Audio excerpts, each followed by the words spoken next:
was. Call the meeting to order. The Oxford Downtown Development Authority, July 15th. Please rise and pay respect to the flag. I pledge allegiance to the flag of the United States of America and to the republic for which it stands, one nation, under God, indivisible, with liberty and justice for all. Amen.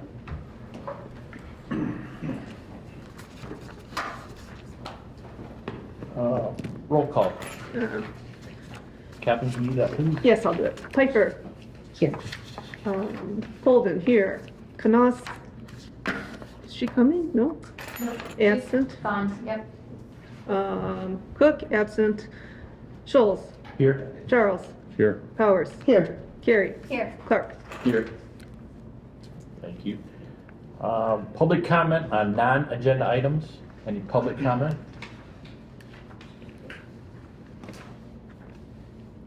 Seeing none, moving right along. Consent agenda, number one, approval of the proposed agenda. I'd like to amend the agenda under new business. And it would be 9C. Where's 9B? Oh, I see it. On the second. Okay, I see it. Okay. And this would be for a resignation letter. 9ABC.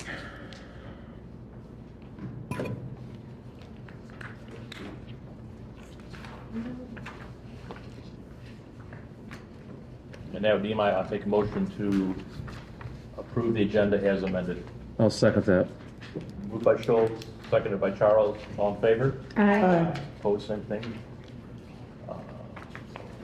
Um, Approval of the June 24th meeting minutes, police report, and code enforcement report. I'll make a motion to approve the meeting minutes of June 2024, the police report and the code enforcement report as filed.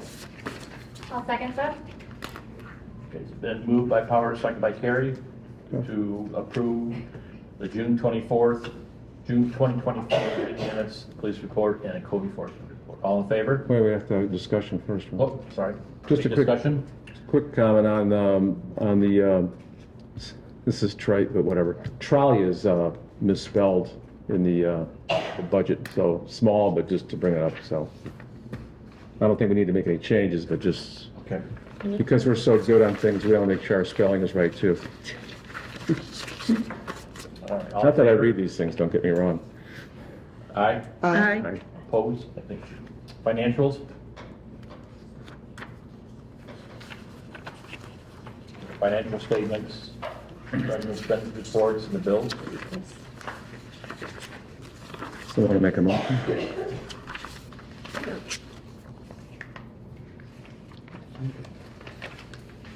Where's my approval?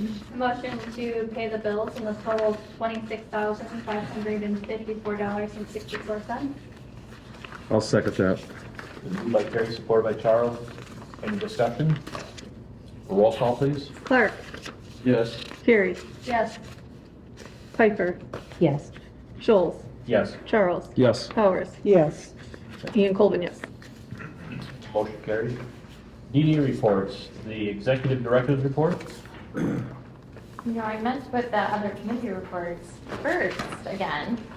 Do you want to go through them and then I'll touch on what hasn't been touched on? That way we don't Double do it. double it again. You can do that. Okay. Good idea. How about the board committee report? Okay, let me read it, Peter, you want to do Please, it? Rod, if you could. So we got the village offices here. If you look here, we have Brad, myself, Randy, and Pete Schultz. Leslie Galinas hasn't turned in their application yet, by the way. And I did call her, by the way, to remind her to do that, which she said she will at some point. Has she received it yet, or turned it yet, Kelly? She hasn't turned it in, but she did receive it a few months back. So, and then Kelsey was there as well, as it indicates on the form here. So we talked about the bylaws. There was some changes there, there's some ambiguity about who should be on the board, what the criteria are. It's not in this packet, so Kelly, if we could put it in the next packet, the resolution we voted on? It is under. Is it? I missed it, I'm sorry. 9A. Okay, I'm sorry, then I totally missed that part. But the idea there is we just want to clean it up a little bit, some of the language. Nothing radical, but just a couple words there to tighten it up a little bit, okay? As you see here, we talked about the interns working on the historic buildings, that the markers on the buildings there. Talked about the trolley, the pub crawl. You can see everything there, the quad update, and then the 501.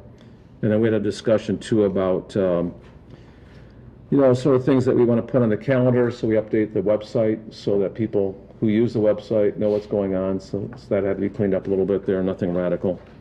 And then we talked about ways that if you go to a new business,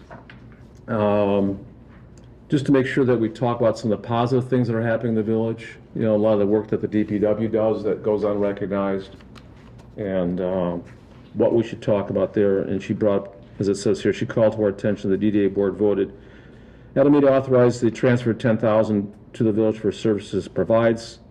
So that was one of the things that we talked about. We all agreed that the funding adjustment could have been handled a little bit better as far as the timing with the budget process and that sort of thing like that. So that's it in a summary. I won't read it verbatim, but that's essentially what we talked about, okay? Very good. Any questions on that? All right, thank you. The promotion committee, or no, I forget, the ED committee. We did not do this one. Okay. Now the promotional committee. Holly, can you give I that missed report? Since you were at Cromwell? Sure. Should I just go through kind of just the highlights? Yeah, highlights. Okay, there were, I would say, 5 of us there.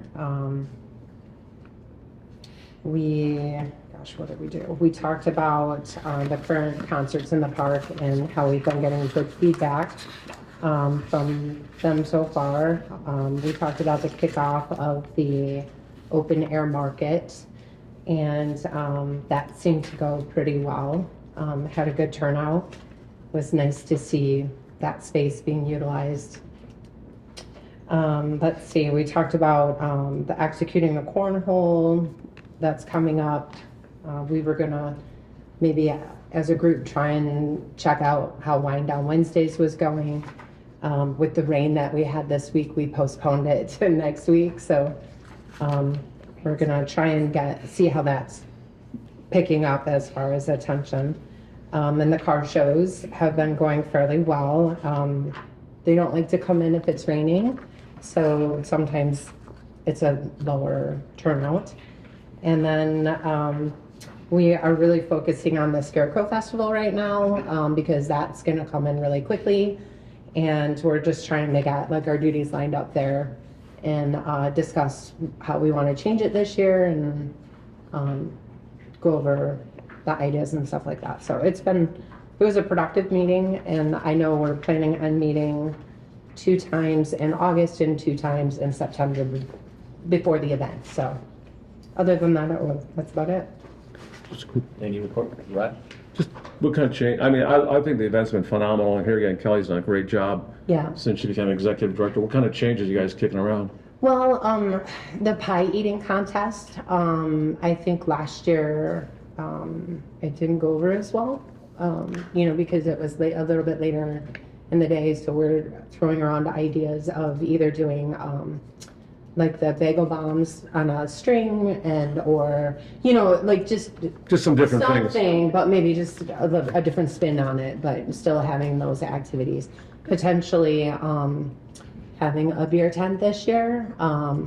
That's just in proposal stage, and they're still finding out details on how that might work and look. And then the fun run. And then is it a 3-mile race with a 5K? Is The it? 5K, yeah? Yeah. So all of that is still going to run and then the chili cook-off with that is planned to schedule too. So they're very minor changes. We do have a lot of vendors that want to come in for the open air market part. So we're trying to figure out where do we put them all, So we're utilizing 2 spaces on different quadrants of the town. So Yeah, we had an influx of people businesses that want to partner with us this year and bring in activities free of charge to us, but they just want to be a part of it. So for example, the skate rink up in Lapeer wants to bring down all their rentals and do like a mini like, skating rink. And then the farmer wants to bring back the hayride this year. We have somebody who would like to already come alongside and sponsor the run this year that we got the call from today. So, and we weren't even there yet where we were getting proposals out for sponsorships, but people are coming to us faster than we can keep up with. So it's more so just putting all those pieces together, but really the structure of the day and the timing will pretty much all stay the same. It's just more some different activities just to change it up, but it's on a Lions bye week, so I'm sure it'll be successful. I'd like to offer Homegrown's help on the beer tent as far as, what's involved with licensing and all that kind of stuff. So, Okay, great.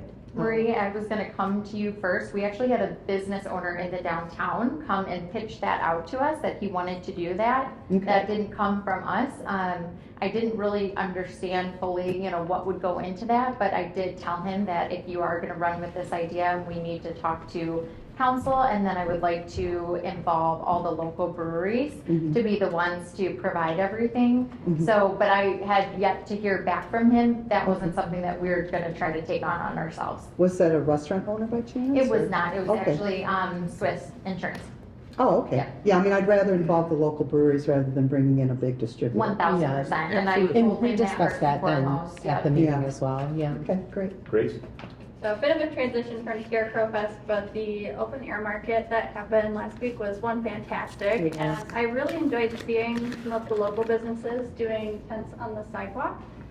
This was something the EV committee had actually talked about a while ago. Last year, we noticed not only that kind of activity from our small businesses, but also folks in the residential area having lemonade stands or that pop-up coffee stand.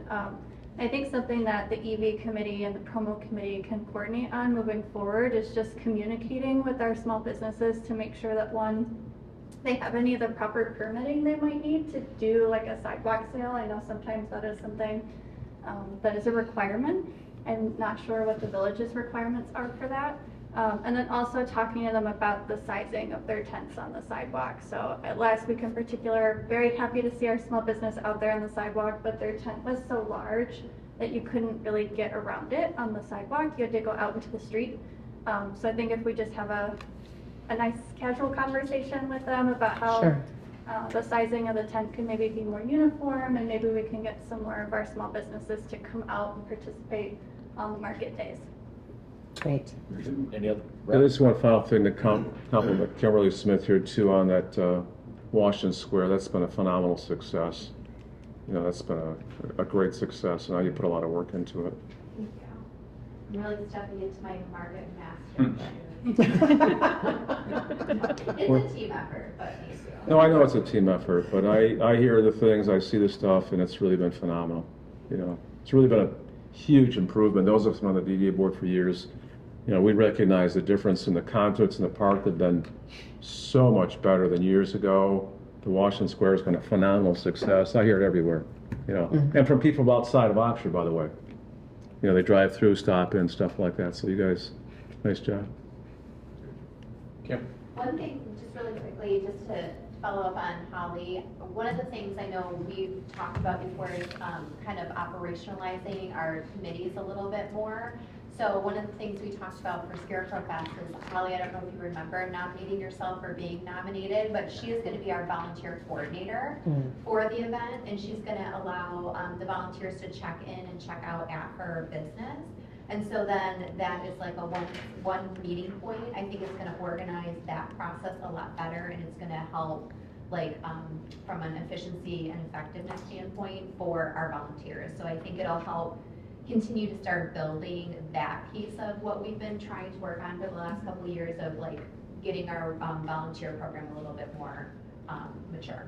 And did we mention we loved you for that? Thank you for volunteering. Sure. Good idea. It was Anybody else? Told. All I said you were voluntold. right. The design committee. I was not there, so Kelly can. That's right, Thank sorry, you. okay, we missed you.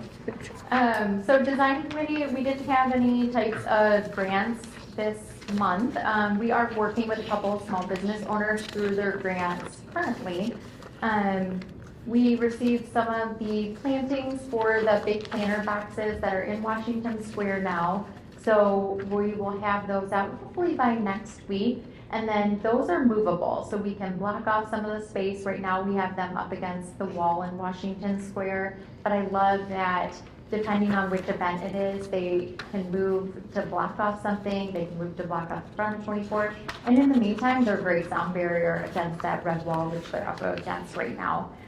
We did talk about different ARPA funding ideas and threw some things out there, but unfortunately, until we know from the county if ARPA funding is coming through, you know, we're kind of in a holding pattern right now, but we do have until 2026 to use it if we do get the funds.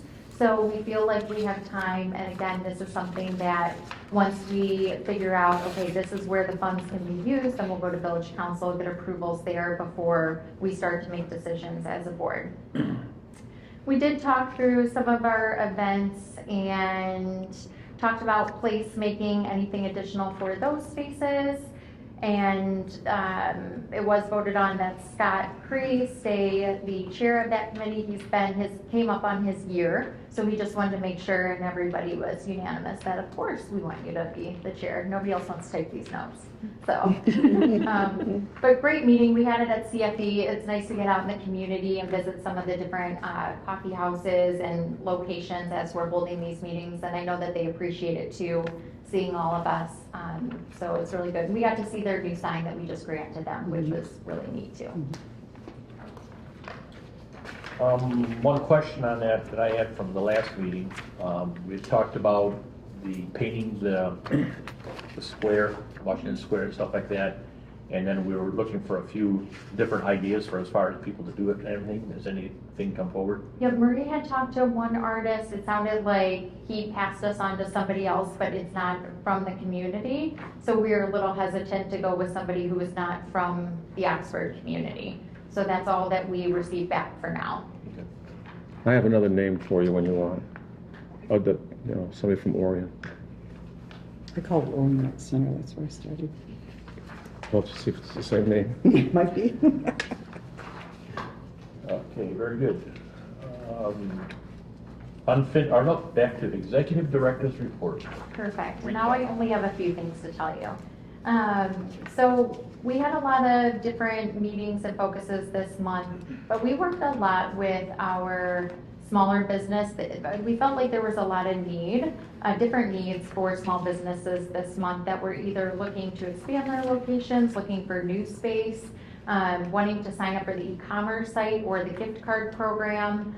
And we just made all of those introductions. We had wonderful meetings this month, a lot of sponsorship opportunities too, not only from businesses in the district, but businesses that are within Oxford that really want to be a part of what we're doing here. And we found that, instead of we always open it up to our downtown businesses first, but if we can't fill those sponsorships, it is nice to be able to involve companies that are outside of our downtown and not always put so much pressure on the downtown businesses that they need to come up with a sponsorship. So we're seeing value in that and had some of those meetings this month. We attended the Oxford Community Leaders Meeting with the new superintendent. I meet with her on Monday to discuss downtown and the school system further. We continue management of the trolley, including maintenance. It went in today to get those parts that we have long waited for. And we're excited for those parts then to get us through. Diesel Tech really feels like these parts will take care of all the problems that we've been facing with NODA. And we've really started to, I feel, better communication with NODA and just open up those lines of communication so we're not running into the same problems that we were having a few months prior that we talked about. We collaborated with POW Strategies, who's running our strategic planning next Monday.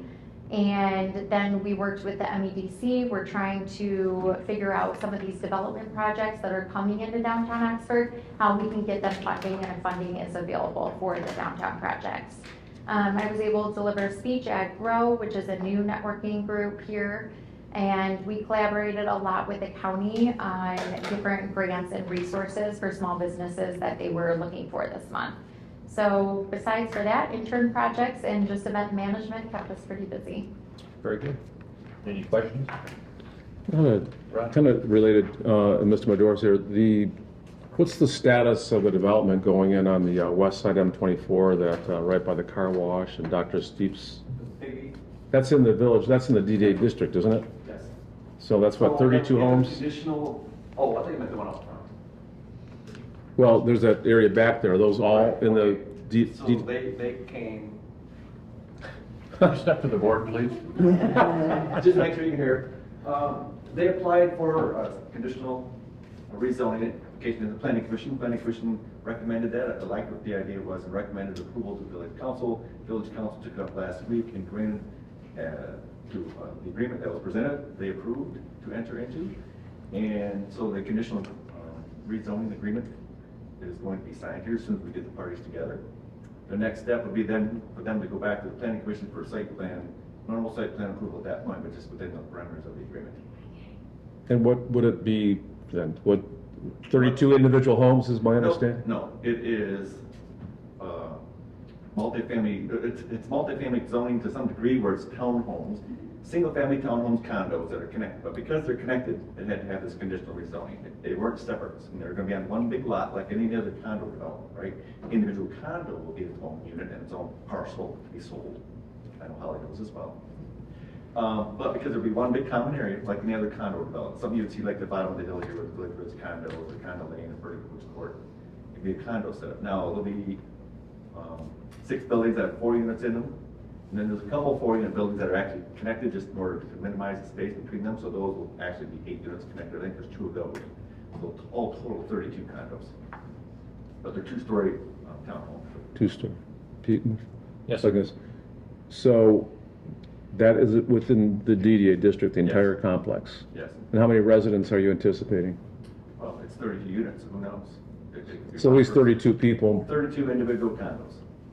It gets down to, we talk every year about how many people could be on the board and finding a Right. residence and all that kind of stuff Right. like that. I think you've already established that you have the 100 plus, so you have a resident, and you actually have 2, you're lucky enough at the moment. So yeah, I don't ever see you dipping below that and not needing a resident going forward. But it doesn't change with the amount of people. So if they move Yeah, it's not in, it fully, doesn't yeah. say that we have to then have 2 residents on our board. It stays at the 1. No, I wasn't going there. I just was, to Joe's point, the bank of people that we could draw from is going to increase, as well as the tax revenue. Probably will be second planning commission in August, which I believe is the 20th, will probably be the earliest that they're prepared with their designs and engineering and stuff to go to planning commission for site plan. Has there been discussion about the traffic coming and going out of M24? Plenty. Duh, okay. PennDOT approved that easement that Dr. Steve bought, that he wanted additional parking. So when it was being sold off from Oxford Air back to Mr. Green, he was approached by Dr. Steve, he wanted to buy some for additional parking. Well, he obviously knew he couldn't landlock the rear parcel, so the grand bargain was, working with us and Dr. Steve and the seller, Mr. Green, is that you needed to provide an easement here. You could get some parking out of the deal, but you also needed to provide an easement not only for ingress, egress traffic, but for utilities as well. Electrical, sewer, water, whatever, those are all documented as easements as part of that as well. That actual, all that easement, that paved parking area, the curved and paved parking area is wholly owned by Dr. Steve. But part of the deal for him to obtain that and to allow for some additional parking for his own use was the grand bargain of ingress, egress to the back as well as to the commercial lot directly south, which is working its way towards the Big Coffee. Just earlier today, our planner Mario from McKenna and I were emailing back and forth about the circulation plan that they had resubmitted. Has there been any discussion about a traffic light? No, Should there be? I think it'd be fruitful, or fruitless. And I really, they approved it, that they knew and they allowed for, they reviewed it and planned for it and allowed that curb cut and to permit that driveway back in 2020, I think it was. It was around the time we were doing the 24 project, that was already in, so it might have been 19 even. Full well knowing what those commercial ties to the south parking that Dr. Steep was looking for and potential development at the rear site. So MDOT approved that curb cut that as was presented to them, so. I mean, that relates beyond our auspices here as a DDA board. It just strikes me that it's so dangerous going down there without more traffic lights, that's all, so whatever. MDOT wants to move traffic. MDOT controls traffic. I know when we did the M24 project, it's all based on vehicle count or vehicle numbers. And MDOT felt that even at Stanton and Dennison and Washington Street, there was not enough of the cross-traffic vehicle count to warrant the lights. So there's no way in heck that they would even look at that one down there, because technically there's no other streets going You through guys down don't there. get it. There's nothing, so. You can make changes. You just need some leadership. Okay. Moving along. Unfinished old business, then strategic planning and training. So just wanted to mention and remind everybody that it has changed to July 22nd, which is a week from today, 5 to 8 at Homegrown. Maria and I will figure out food.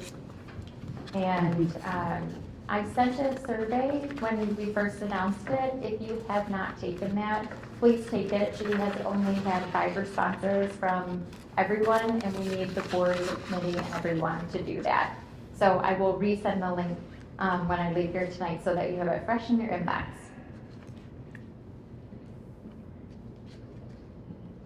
Any other questions on that?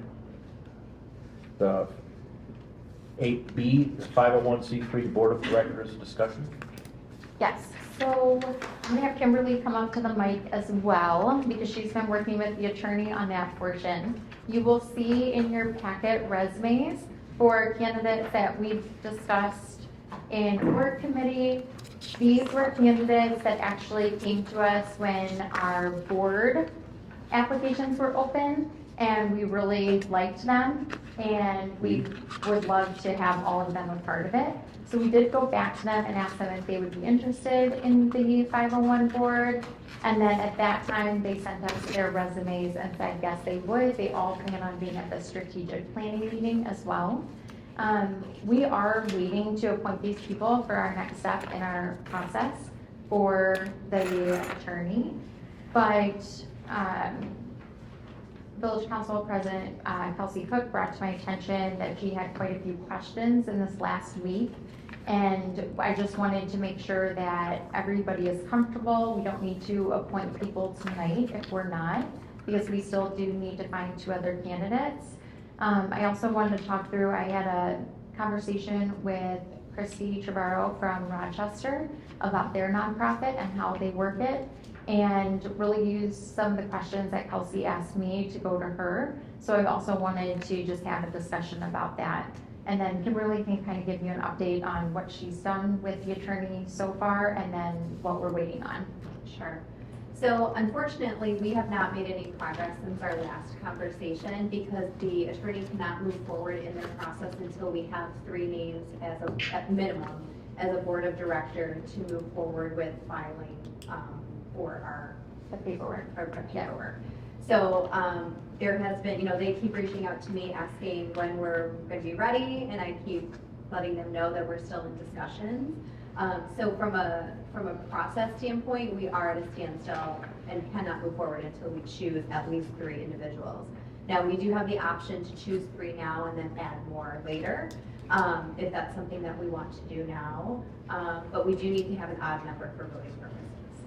But we have 2 applicants. We have 3. We have 3 in the packet. Or 3, I'm sorry, so we have 3 members. I did want to run this by you. So within the 501c3 at downtown Rochester, it is included in their current finances that are managed by the city and are included in the city audit. The nonprofit arm, as long as it stays below that $50,000 annually, it doesn't rise to the level of an individual audit. So that's what they have been doing. Their nonprofit was established in 2013, and they fill out a form, which is a 990N e-postcard for annual tax filing. They do manage it with their staff. So Christy oversees the actual nonprofit, and she lists actually her current board members as the board for the nonprofit and does not have a separate board. currently. So that's the way they run theirs. All the board members are covered under the insurance that runs through the DDA and the village. And all the work is done on behalf of the DDA director. So she said it's really not a lot of extra work on their part. If it did ever make it above and beyond that $50,000 threshold, I think that we could explore that conversation. I know Ashley Ross is here tonight. She's one of the people that I am very passionate about having on the 501 board. And just with her experience level of nonprofits, I think she would be amazing. But I'm also okay to table this if not everybody is comfortable moving forward at this point in time. All right, I'm gonna open up to questions of the board members. Please ask some questions or input so we can all work our way through this. So please go ahead and start. I would recommend, just based on my professional experience and having done surveys of corporate entities that have philanthropic arms and government entities that also do, it is a lot cleaner if you do have a separate board just for both entities. You don't run into a situation of was it a conflict of interest, that the same board make a decision that affects both entities. So I would highly recommend, even, not even considering these candidates that are here now, but having a separate board for the 501, even though it would be easier for this board to also be that board. Anybody else? Is it recommended that somebody from the actual DDA board also sit on this board? Yes. So that would be a recommendation, and we don't have a volunteer from, That was originally going to be me. yes, and it would have been great. Unfortunately, had some family things come up recently, and so I'm stepping back, but I do think that there should be a liaison between this board and that board. That is fairly common, just to make sure that things are ticking in time between the two organizations, and especially since they should have a shared mission, vision, values, that you are staying aligned to your mission and purpose as well. So. And then Go ahead, Rod. who is going to be doing the accounting? Yep, so the accounting would be a separate number that is within the system currently. That's the way that Christy is doing it as well. It would all fall under that number that we're already set up for in the system. I haven't talked to Mr. Medora about this, but if we needed to pay additional into our audit that we already currently get, just because this adds on another layer, I think that, that would be fine. I don't foresee this being anything above and beyond until we go above that $50,000 threshold. Right now, I don't feel like the finances is anything out of our realm and our scope of every day that we handle. So you're saying you would do it then, is what the answer is?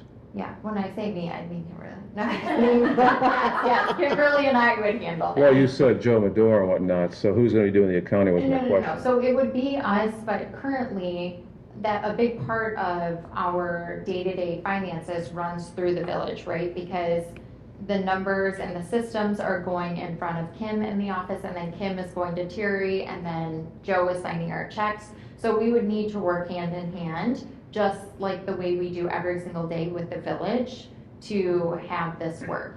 So the answer is the village and whoever the person who takes over for Terry. That's what we're looking at? Is that correct, Mr. Medora? What's your understanding?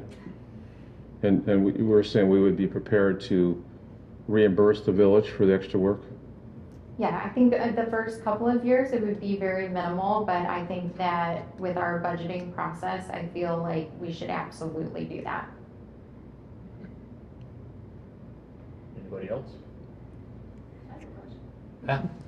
Yes. So my only question for this, as I was thinking about it, is you have two boards, absolutely, I agree with everything that's been said. I'm just curious how other municipalities do it. The work is coming onto you two, but now you have two boards that you report to. Obviously, this arm would be smaller, but how do we differentiate, like, when our priorities don't necessarily align? Is that outlined in our bylaws? Is there a way to?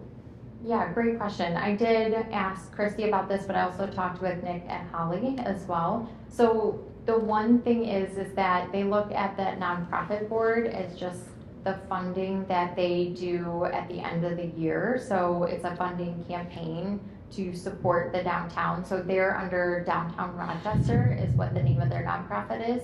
So their mission is to get in funds to support the downtown. They're all really under the same mission and vision, like Grace kind of said, but it's not necessarily that board is setting up different strategies. That strategy is still falling under this DDA board, but they're an arm that kind of manages that financial portion of it. So I would still foresee this board having all of the strategy and everything falling under here, but then that board of directors really understanding what the finances are. And I think that's why we kind of looked into people who have financial background or nonprofit background, because I don't feel like this is just anybody can sit on this board. I think it's really important to make sure that we're buttoned up. And I know a financial background is something that you guys really wanted to see when we talked about it last. Great. Just to respond a little bit more to your question, that should all be written into the charter for the 501s. And very often in this sort of situation where it's either a municipality and a 501 or like a corporate entity and a 501, that philanthropic entity is written as a complement to its parent organization. So everything it does has to still adhere to the parent organization, which in this case would be the DDA in the village. Yeah.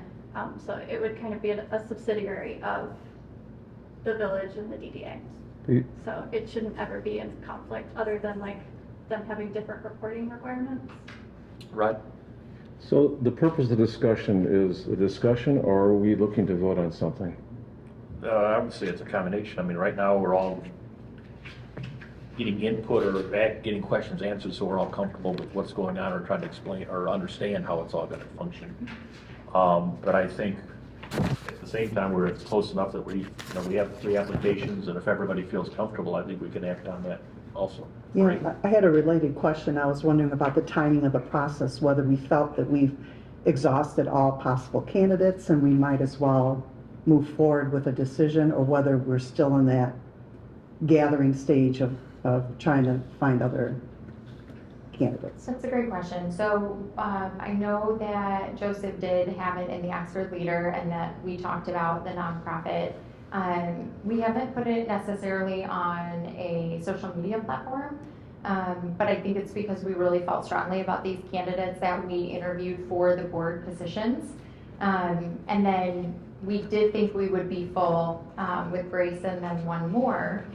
But I mean, I feel very comfortable with these candidates here after speaking with them and letting them know kind of what we were looking for. I don't necessarily want the board to be very large after talking with Grace. She made a good point that we want to start smaller and not have too many cooks in the kitchen and really start to understand the process and what this looks like before, you would have a board of 9. And Grace, maybe you can speak a little more to that, just keeping a board smaller. Yeah, my personal experience with getting a nonprofit like this off the ground, you want a kind of highly dedicated group that's going to put in a bit more than just showing up to meetings when you're first getting started. And that's part of the reason why we were really thinking about the sets of skills and expertise that each person would bring to the board, and thinking about that as like, if you're going to have someone in mind for a treasurer position, they should have a strong financial background. Or if you're going to have someone in the president position, they should have a strong nonprofit background so that they know other people in that space and that they can activate that network. And again, someone for a fundraising position would be something. But especially in the first few years of getting a nonprofit off the ground, you can't just show up to meetings. It's a lot of work, since like the people that we are considering for these positions need to be willing to put in, I think, the extra time that it will take to help build the capacity and really support Kim and Kimberly as they're getting that off the ground. Mhm. So Pete, Sorry, Kim. Right? We knew. The K is Kimberly. so Pete, what we're saying is then we're looking at these potential 3 people, the small things, so. Then Kelly, you said we are excited about these people. Who's the other person? Who are the other people? Yep, so Kimberly and I have both gone through these candidates. One actually, But Kelsey. the answer is you and Kimberly. Yeah, but is the Kelsey we. actually interviewed one of these for village council. I know that's in our packet. And then obviously Ashley, we know her from being on both the DDA board and village council. Okay, but you said we. That's why I was wondering who the we is. So it's you and Kimberly. It's okay. I get it. Well, whatever. But it's really Kelly then, really. Yeah, Okay. the other option would be to wait until after strategic planning, if that would make everybody more comfortable. Meet them, get to know them, have them in strategic planning, see how they operate, and then at the next board meeting, you guys can make the decision then. My gut reaction is it's not really, I mean, I'm perfectly fine with these three people. Look at their background. They look like they're qualified, at least on the Paper. paper. You're right, thank you. But it seems the process hasn't really been finalized yet. And I like the concept, but it just seemed like some of the steps that you're talking about, Grace, that it just needs to be refined a little bit, maybe like a simple flow chart and things like that, like we're talking relationship between this board and that board, and those kind of things like that. And I think that all starts to happen once we have the names, because I know the attorney is drafting some bylaws and some organizational statements, but again, we can't move forward in that process until we have some names. Murray? Are the candidates scheduled to speak at the strategic planning meeting? Or, I mean, is there any formalized agenda item for them to So I know be able to meet us? we've had some discussion, and I think this is part of what's delaying the process, is there was some conversation around, do we nominate people or do we accept applications? And so I think the decision was made that we do not require an application process. We are able to nominate them. And so looking at individuals that have expressed interest in participating more in the board, within the DDA, within the community, these are the names that we came up with that, to Grace's point, hit some of the pieces that we're looking at. So, I mean, in theory, yeah, we could put something on our Facebook page and say, hey, who's interested? But are we gonna really get more qualified candidates for what we're looking for? I'm not sure. I would. Yeah, that's not at all what I'm And recommending. they're not on the agenda necessarily to speak at strategic planning. That's not to say that they can't. That's kind of an open forum where we're all just in conversation and brainstorming. But, so I would hope that they would be speaking up and there would be individuals to, want to participate. But if we wanted to add them to an agenda per se and have them speak and introduce themselves, we absolutely can. Yeah, I was just trying to address the option to have them, us not decide anything today, but rather wait until For sure. the other meeting. But I think that there's just maybe the question of, is that the right place for them to speak for that? I mean, if we're trying to strategize from a board Probably standpoint, not, do yeah. we want to have them come to another board meeting and introduce themselves, or have some sort of outside meeting where we're having like a meet and greet / interview type of experience? We could do that. I think it just depends on, as a board, how involved you want to be in selecting these individuals, how much, face time do you want to have with them? Or do you feel comfortable with looking at their resume and hearing feedback from Kelly or whomever else has met them? Joe? To your point, Marie, though, I think you had a good point that strategic planning shouldn't include at least a discussion of the 501c3 and how that works in your plan going forward. Maybe not individuals and then how those individuals plug into the 501c3, Yeah. but how does the 501c plug into your strategic plan? The 501 is on the agenda as a whole. Mhm. Yes. Yep. yeah, I don't think that's the proper forum for basically a job interview. Right. Perhaps Well, I just think there's there's some too chats that on the side. The only thing I would be hesitant is if you decide to not move forward with them and then they've been part of our strategic planning process. I mean, is that something we want them to be part of if we're not sure that they're the right person for our 501? Grace? Is that Grace? something that we could have a closed session on to meet them and review them as candidates? I can't think of anything that fits an open meeting set for that. Well, personally, I'm, like I said a minute ago, I'm perfectly fine with these candidates on their paper profile. I just would like to have some clarity on the process. That's really the issue, because people come and go. But, When you say process, what do you mean? well, like some of the things like we're talking about relationship between different boards, those are more fundamental Okay. than 3 people or 4 people. That's more fundamental. Would that be addressed through creating bylaws for this 501? Creating bylaws and again, delineating where responsibilities are, even the question I mentioned about who's taking care of accounting, those kind of things, like that's something that supersedes these 3 people. That's the first Sure. step, not finding 3 people. And I think the attorney has basically a template, is what I'm guessing, from what they've used for other DDAs. So I imagine I can ask if we can get, the template and see what it looks like, if that would make you feel comfortable. But I Doesn't think matter me that's, being comfortable, it's what's right, you know? That should be spelled out in the bylaws, I would think, right? That's what we're talking about. We Yeah. don't have any guidelines or anything at all right now. Right. it's all part of the process.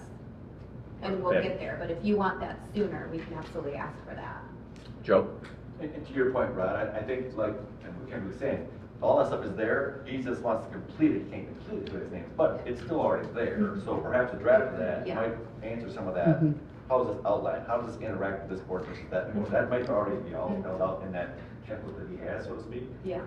He's waiting to finalize it once he's, so he doesn't have to finalize it. So what's he looking for from us? You can already see his work product right now and see, Reading. like she said, maybe Yeah. a draft of that template, what does it look like? It might spell out some of those relationships, board tenure, are the appointments, do they have terms? All those questions might already be spelled out, all the documentation that he's preparing. He just can't finalize it. Can't do names. Well, you don't need to finalize. Until he has it. names. You can perhaps see all of it, except for the 3 blank names. So we could potentially say pending, as opposed to approval, we could say these names potentially, or some word like that. Whether you had any names you picked out or not yet, you could say, well, show us what it looks like, and that might give you a lot better insight as to the process and the form and function of it. than you guys prepared. Ashley? I will say from my end, being one of the applicants, that would make me feel more comfortable as well. Obviously, I kind of have a general idea of what I'm getting into, but seeing the draft and how, like, the formal, what we think and how we're gonna interact would be helpful, and I'm Like that sure for quote the from other Nancy candidates as Pelosi. well. Like, Makes they sense. probably wanna see that too. to pass the bill. While I know I would be committed, I also think it would be fair for the 3 of us and anybody else, and would also help with the applicant pool in the future too, to say, what am I signing up for? So I would say on the agenda for the strategic planning would be the entire concept of the 501 so that we're all comfortable with it. And then in the meantime, getting a hold of the attorney and asking for the template. Sure. And then we can present that, and then at the August meeting, be able to have that information and be able to appoint the new members at the August meeting on the agenda. And do you want them in attendance here? Yes, please. Okay.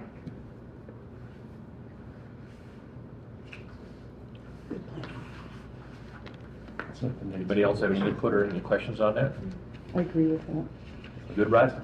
All set on that part. Right. You have to pass the bill. Yeah. It's a cart numbers thing, right? Yeah. Brings us to 9A, new business bylaw amendment. So this, well, if you find it here, I skipped over the 9 thing here, but see where it says proposed amendment to the bylaws, Oxford Downtown Development Authority of Oxford, Michigan. Kelly, do you want to go over that? Or do you want me to do it, or what? It's just a real simple, some changes and things, as I said earlier, just to clear up some of the words that we talked about. You see here the current bylaw and the proposed bylaw. I'll just say this, I already read it one time. Are there questions about this? It's basically saying the same thing, but just one of the changes that Kelsey wanted to talk about a couple meetings back was that last sentence there. It says the 9th member is either the village president of the municipality or the president's designee from the village council. So that was a key phrase. Catherine? Yeah, when I read this, I read the first one. Township taxpayers contribute to the DDA. So I think that was written so that the township had some say, at least had some representation on this board. The amendment looks like it could just change that at any time, for any reason. And I think the original intent was to ensure that the township did have representation on this board. And I don't think the amendment covers So it that. went from required to optional, right, is what I you're mean, saying? it's Way it still, reads. yeah, the way it reads, it went from at least the township could have a say in recommending somebody, and then the way it goes, they can remove the township member for any reason at any time. That's the way this amendment reads to me, anyway.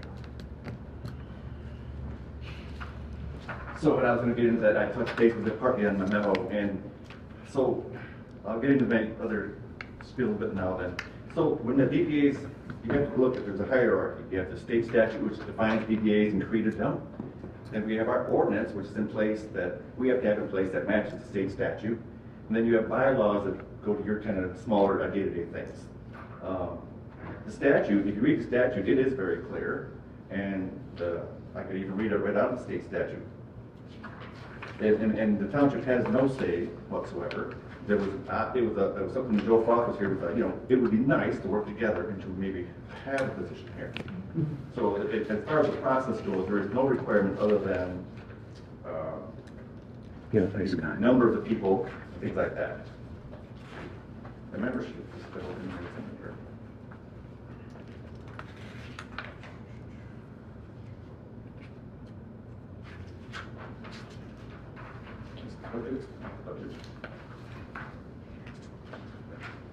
And I'll be break from him once I locate it. He hasn't had it, it's out of order where I was gonna go, so.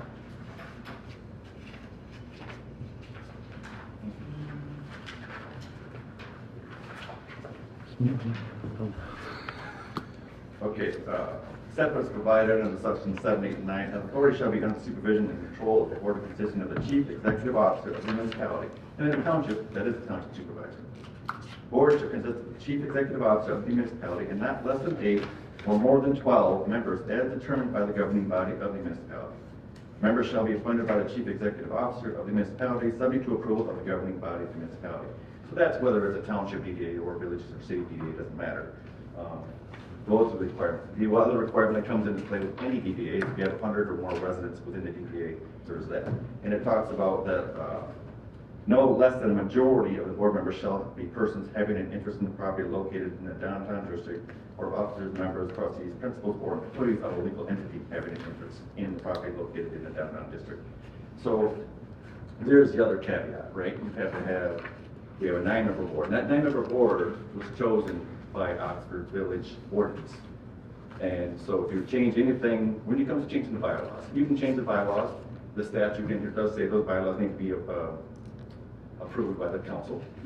And if it's a minor, if it's something that doesn't affect the ordinance or the statute, then that's simply done. If it's something that affects, if you're gonna change the number of members, then that would change our ordinance, which then it's in the ordinance adoption and approval process, which requires 2 readings, a public hearing, and things like that, and then that would change the ordinance.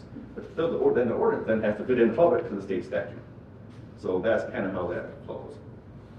And I'm not saying that the township would be the controlling entity. I'm just saying it seems to me when this bylaw was written, this board decided the township should have a representative here. No, Since- the board didn't, it was just the. What, the board at the council- time? Council, no, village council decided. Well, the village They said, you know, council, Joe Frost was the village president, and they sent him DPA, and they said, well, there was some thoughts, why not have a township member? And they're like, well, why not? Well, And so you're saying we don't approve the bylaws? the ordinance. We recommend. Yes, I'm They're talking- amending the ordinance. I'm not talking about the ordinance, I'm talking about this bylaw. But again, those bylaws then have to comport with the ordinance. But this, you're saying this As far as doesn't comport, Membership makeup, you know, was done by ordinance. and the membership makeup says that the bylaws cannot say we want a representative from the township. No, the bylaws can say that, yes. So that, I guess that's my point, is this And bylaw. that's why there's a may in there, though. That's why there's a may, not a shall or is entitled to, or things like that. There may be the board, township board may recommend somebody. Rather than village council members choosing somebody, why not let the township board recommend somebody? And then that person could be up for consideration, I think is why that was put in. Just seems to me, I mean, the township taxpayers do contribute. I think Absolutely. it's like $290,000 a year. That's a significant amount of money. Well, yeah, I think the township operating is about 35, and you have the police, or, I'm sorry, the fire. But the township contributes to the Yeah, fire. absolutely, just like the library does. Yes. The largest contributor, I think, is Oakland County, followed by the village, and then perhaps the township where there's various breakdowns, and Terry has that breakdown in 5176, I think she files with the state of Michigan. Huron Clinton Metropolitan Authority contributes. Yeah. So, right, so if you look at all those entities, yeah, they do make up that. But to your point, there's an overlap here, a direct overlap here as well, right? Oakland County, township, and village, that all the residents are, especially those being captured, are paying into. So that was put in a few years ago. I think it was a 2018 amendment. I don't think it was a 22 amendment. That said, you know, we wrote it into the bylaws just to make it where the township board could make a recommendation. That way it made it a bit easier, I think, on the president to say, well, who would you guys like to see on it? And then that would be brought forth rather than just picking an off-the-person resident member, perhaps. Let's go. So when you come to changing the bylaws, you just have to think about, if they also may change the ordinance, then that would be another process that the council has to take up to amend the ordinance. And then we have to make sure our ordinance conforms with the state statute. So in essence, when the DDA makes a change to a bylaw, it's more of a recommendation. Yes. There's no power to it other than, hey, please think about this. Right, and again, you know, it has to be adopted or approved by the council. I can't remember how we worded it here, but it's something like that. In the state statute, it speaks specifically to that. Or does that answer your question? It answers my question, yes. Okay. Yeah. I'll get into some of the other issues later, but I know we were talking about that specifically, I thought I want to clarify that. Okay.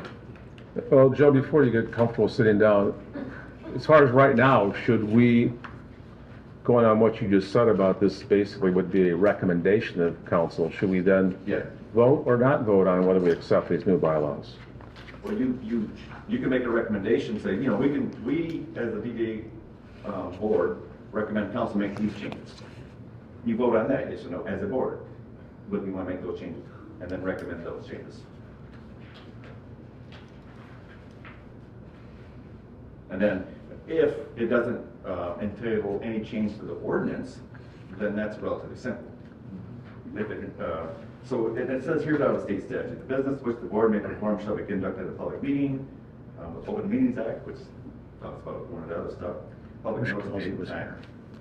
The board shall adopt rules consistent with the Open Meetings Act, governing its procedure and the holdings of regular meetings subject to the approval of the governing body. So you can adopt your rules, but they just then have to be confirmed and adopted. See, my takeaway on reading this on the current bylaw is the word may in there on the, if you look at the second line toward the end. It's almost like we're repeating ourselves with different words. It says the Charter Township of Oxford may recommend one member. They may not. Yeah, they may Right. not. Right. And then going back to the change, it says include a member from the township board recommended. So it's almost like the same thing with different sentence structure. I think that the difference between those two sentences is who has the final authority over actually recommending a member to the board. So in the first one, it says just the sentence by itself, the Charter Township of Oxford may recommend one member from the township board, meaning that the Charter Township of Oxford would have the authority at their sole discretion to choose a member of this board. And I think the second reading is that the township board can recommend a member for the village to approve. Exactly. And that's what it comes down to, is that the village is the final actual authority over the DDA because we are an entity of the village and we are not an entity of the township. So it's not saying in any way that the township cannot recommend a member, but who has the final authority over actually approving that member, that reads differently in both of those sentences to me. You're right. So again, and then A, the statute, and then even above that, it's a state ordinance that we just have to make sure it's incorporated. So I move that the proposed bylaw, Article 3, Section 1, the DDA board consists of 9 members. 8 members are appointed by the municipality, which may at its discretion include a member from the township board recommended by the Charter Township of Oxford. The 9th member is either the village president of the municipality or the president's designee from the village council. So that's, Is there a second? I'll second that. Moved by Charles, second by Gary. Any other further discussion on it? Everybody clear? Call for a roll call on it, please. Clark. Carey. Yes. Powers. Yes. Charles. yes. Piper. Yes. Schultz. Yes. And Colvin, yes. Thank you. Motion passed. It's almost much fun as it looks like. Oh, I guess. And now we will have B, state statute. Okay, so you, I was wondering, I didn't see a B, but I'm not. It's the top. It's a Yeah, top it page. will go to the Page. top of the Yeah, well, I second think I page. got it. Yeah. And I go through this stuff ahead of time and I still miss stuff. I read through it and I come over and it's like, I missed stuff. Alright. So, and I didn't email Kelly the ordinance when I sent her this memo, when I was gonna follow up later. Well, it's too large to email, because it's 19 pages. So I sent everyone a link late today. It's on our website, you can link right to it and see it, read the state statute, rather than trying to go out and find it on the state of Michigan, whatever. All that stuff. And our ordinance, all of our ordinances are linked to, like Muni Code, which is now called Civic Plus, from our website, and you can look it up, and our chapter 22 is DDA, or you can search for downtown on our online ordinance, and you can find the ordinance related to the DDAs and stuff, so. And so I wanted to clarify, because we've had a couple members have been here for a year or less, maybe, we have a brand new member, and then some of us old dogs who get in our grooves and forget that some of these things change over time. So that's why I wanted to touch base, because every now and then I'll read and I'll hear about, I'll look at some minutes and like, well, there's confusion about the appointment process. I'm like, well, there shouldn't be, because the state statute is real clear. It consists of the chief executive officers and no fewer than 8, no more than 12. So we either have a minimum of 9 or a maximum of 13 members. And then that is determined by the governing body, whether it's a township, city, or village, doesn't matter. And then it talks about how the recommendations are made. A lot of times people will think, oh, the township supervisor, they appoint people to the planning commissioner, they appoint people to this. Well, they don't. They make recommendations.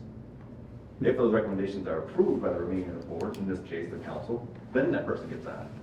Now, they are the gatekeeper. Nobody gets approved or recommended for approval to the DDA or planning commission or things like that without the township supervisor or the mayor or the council president making that recommendation. But it's the other governing rest of that board and that approves or does not approve. You could recommend somebody and the rest of the board says, no, thank you. That person's not getting it.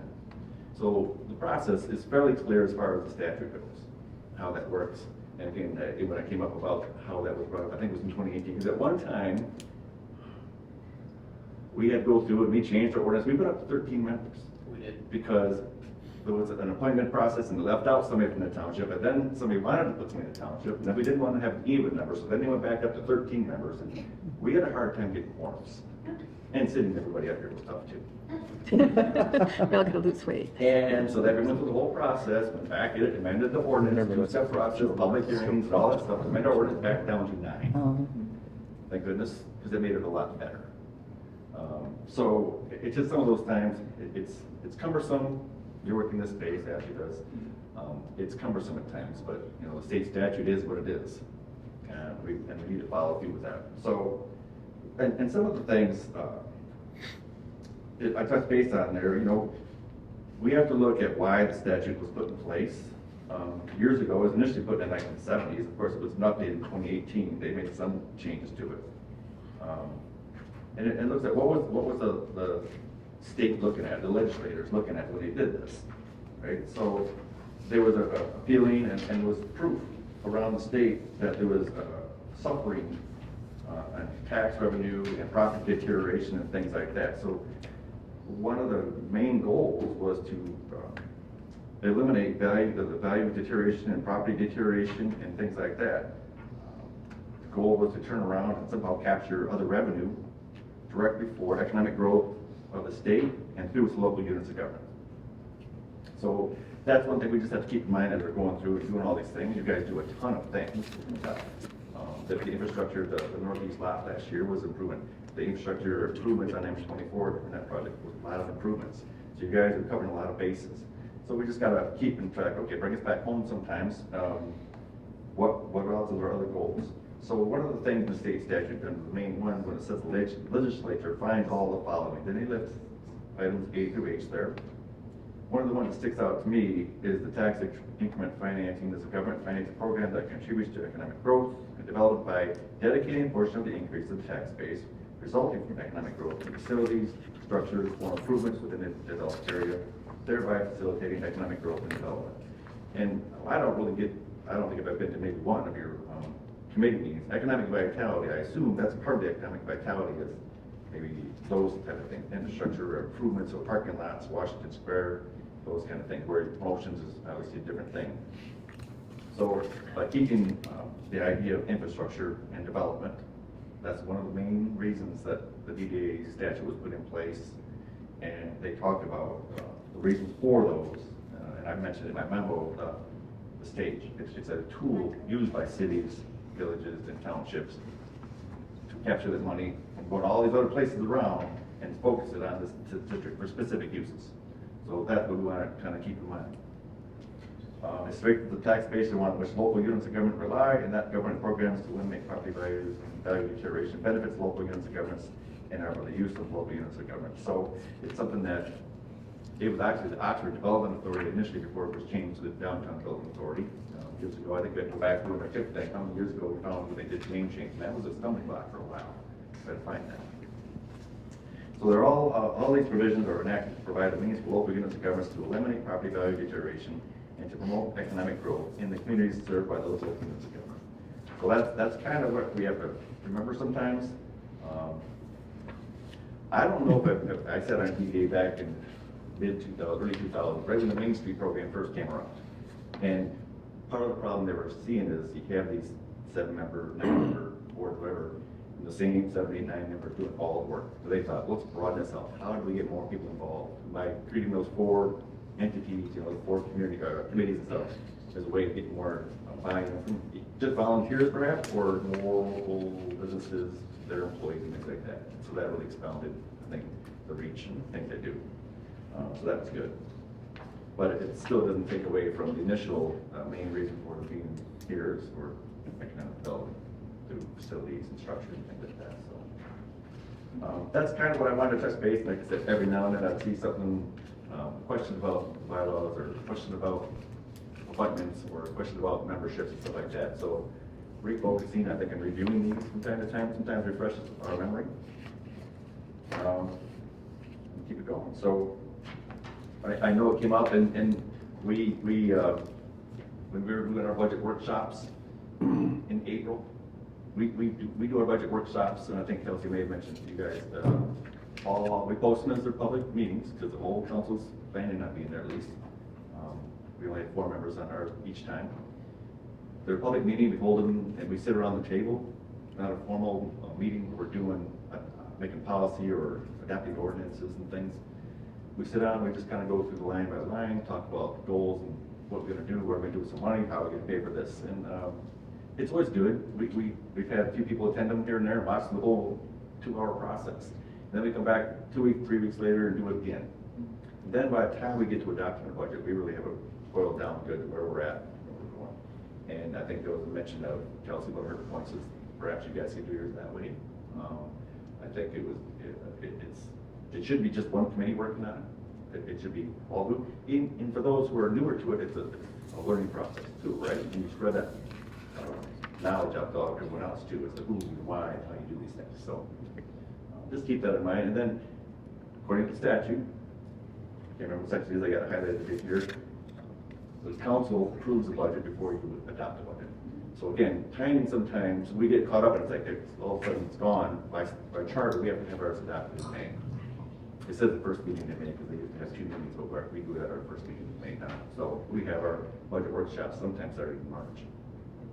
And perhaps it'll be something that by starting early, we can coordinate, mesh together better. So that's kind of what I wanted to do. I sent the memo out and I thought, well, I at least wanted to provide the statute along with you, so I emailed everybody a link to it. Again, and then it speaks to the bylaw question as well. It's in there. Again, and if we make changes to the bylaws and they're simple, we can just do them at council without public hearings and changing the ordinances and all that stuff. So, thank you. Great. I have no questions then. No questions. Rod? You're not going anywhere. It's a short drive. Grace first.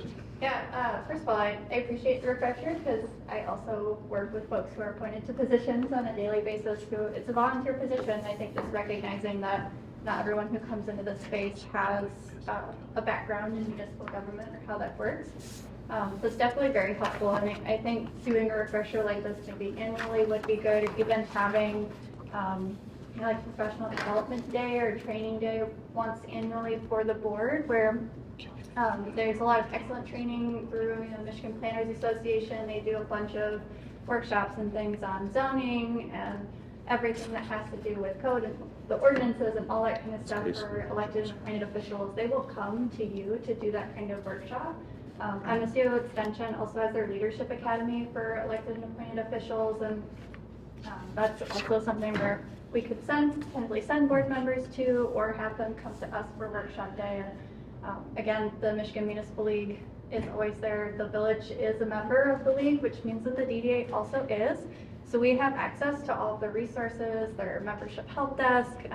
You can call any of the experts there to help walk you through anything or attend any of the events and trainings as well. But that might be helpful for board members who are, trying to step into the space and learn everything from Open Meetings Act to, Robert's rules and how you run a meeting and all this kind of stuff that can be a little overwhelming at first. Great. So on that comment on Robert, they have a person who would come in and do something on Robert Rules of Order? Yeah, actually, I believe that specifically the Michigan Association of Municipal Attorneys, MAMA, is their organization. They're an affiliate group. But my of- question would be, is they if somebody would come in and do this? Yes, yeah, they will send someone, I think the Legal Defense Fund also sometimes does. I mean, I have a that. couple They of will friends of come mine from the AUW that have done this. I didn't know if there's another entity Yeah, besides them. they do a whole kind of workshop that they will come and do, that does everything on like how to run a meeting, Open Meetings Act, the Robert's Rule of Order, all that kind of stuff. It's like an intro to. Village how to Legal run a Counsel, meeting. Robert Davis, has done Does that it in the past, like with the Planning Commission. Zoning Board of Appeals is a very important position. Luckily, we don't have a lot of variances because that's like a quasi judicial situation where beyond them is circuit court. And they do it so infrequently, sometimes they need some refreshers, especially to get new people. So similarly, open meetings is for everybody, ZBA, planning, us, you guys. So he could do something like that as well. He's done that in the past as well. So the other thing is, since you're doing a tutorial on the state code, et cetera, what's the guidelines on the composition of the DDA board of our 9 members? The majority has to have interest in the downtown, and they describe that interest as a building owner. And even talks about an employee or contract person of a business in the district. So 5 of the 4 must have Majority an have interest. Yes, and then they define what that interest, they drill down a little bit on what that interest is. Is that in the, what we have in front of us, or that's something separate? Or do you have to know Well, off the I top of your have a copy head? of the 19 pages here, but that's what I emailed you, the link to. This is on our website. And that delineates those Yeah. defined interests?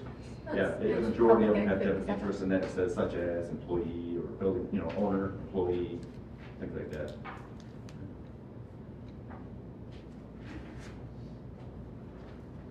Anybody else? Thank you, Joe. Okay, appreciate it.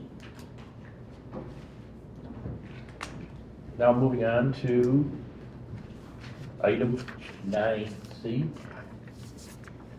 I'll turn this over to Grace.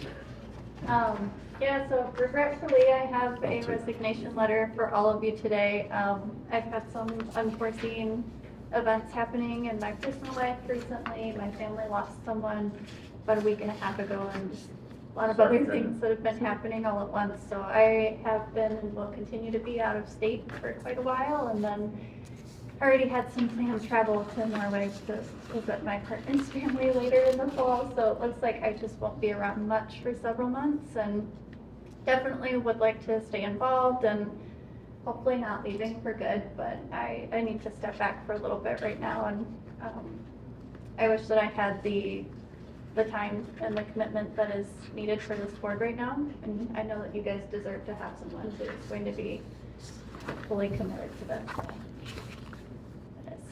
that's what I have. The motion to accept. I'll move to accept the resignation of Grace Carey with regrets. I'll second that. Then moved and seconded. Any other further discussion? All in favor? Aye. Opposed, the same thing?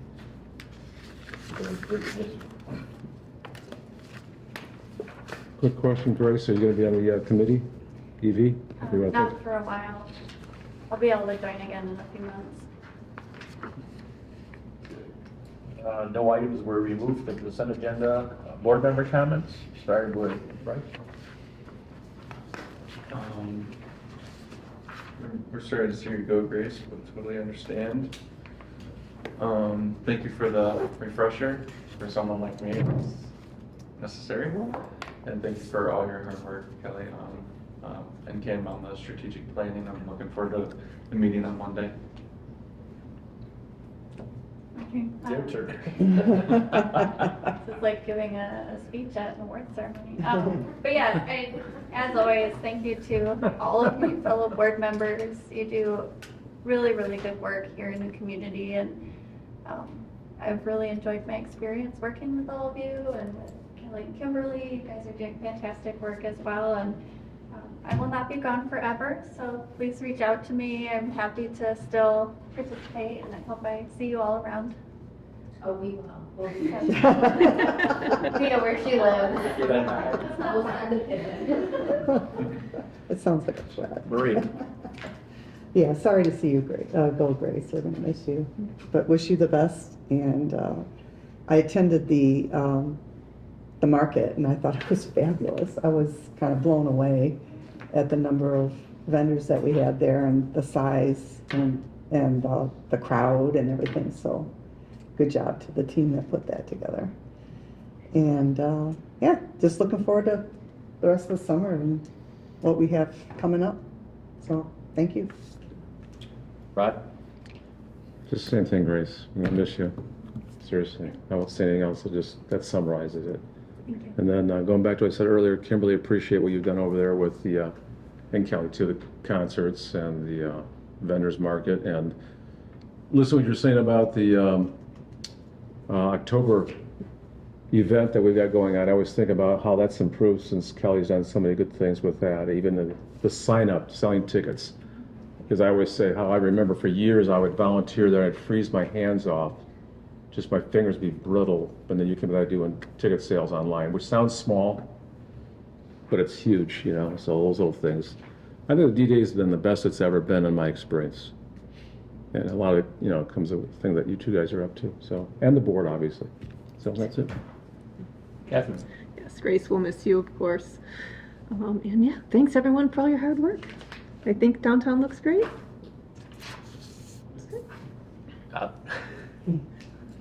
Well, let me get my list out. No, it's been great. I'm just getting my feet wet and figuring this all out, but I mean, I've been here for many, many years, and in just the last maybe 4 or 5 years, it's really Oxford has just really grown and attracting the public. So it's working. You're doing a great job. Yep. Thanks for having me on the board. Grace, we're gonna miss you. Yes. Definitely, we will find you as soon as you come back. But in the meantime, good luck to you and your family, and taking care of everything. We will miss you. Kelly and Kimberly, the market, phenomenal. I mean, everybody in town is raving about it, talking about it, so you guys can take kudos to yourselves for it. It's all your work and definitely shows. Thanks, Joe, for tonight. We all need a reminder and a refresher and so on and so forth. And you brought back dreadful memories of when we did the entire process before of the up to 13, down to 9, up to 13. And let's sit here and counting, and there's 2 of us here sitting at the board, you know, nobody to show up for quorum. So definitely was, you know, it's been a long time going through it and everything, a lot of steps. So thank you very much for that. And with that, is there any other extended public comment? Being none, we'll look for a motion to adjourn. I make a motion that we adjourn the meeting for this evening. Second. Been moved and seconded. All in favor? Aye. Opposed, same thing. So real quick here.